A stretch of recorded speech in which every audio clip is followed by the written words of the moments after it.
2 days, I think, are very focusing for people around the big trends they need to think of and the specific things they need to be working on for students.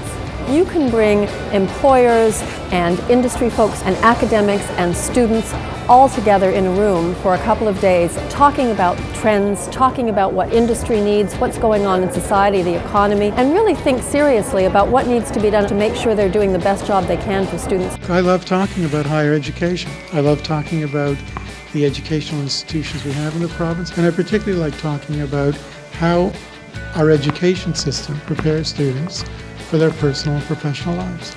Each of us has a role to play in creating cultures in which people feel that they are entitled to have honest conversations about cultures other than their own. Speaking at the 2012 Higher Education Summit of Colleges Ontario, I knew would be a great opportunity, first of all, to introduce a Canadian audience to the notion of moral courage. We're a very multicultural society, and we fear asking questions that might come off as offensive.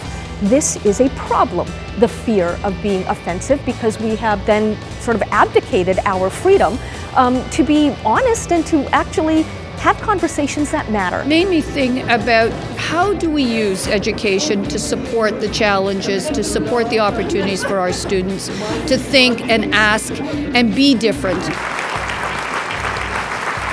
What I enjoy most are the people I meet by total accident. People I never would have met had I planned this months or years in advance. We all have to be lifelong learners. I've worked for the New York Times now for going on 32 years. The chances of my two daughters working at the same company for 32 years is, I would say, zero. So what it means is that we've all got to be constantly reinventing, re-engineering ourselves to be lifelong learners to keep up with the new jobs that are being spun off all the time.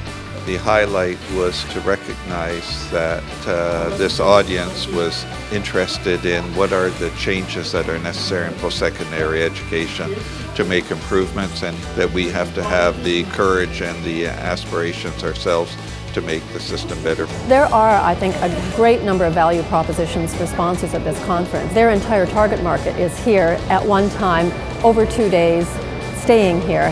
And the sponsors area is embedded in all of the key places that conference delegates go. We're already working in partnership with all of the colleges, so it makes sense that we're here and at the table and decisions are being made, and to foster those relationships even further. There's no more powerful tool than conversation to move things forward, and that's exactly what this conference does. It puts great keynotes in touch with thought leaders in our system, in touch with leaders in the industry and businesses that support them, and I can't imagine a more powerful way to move things forward.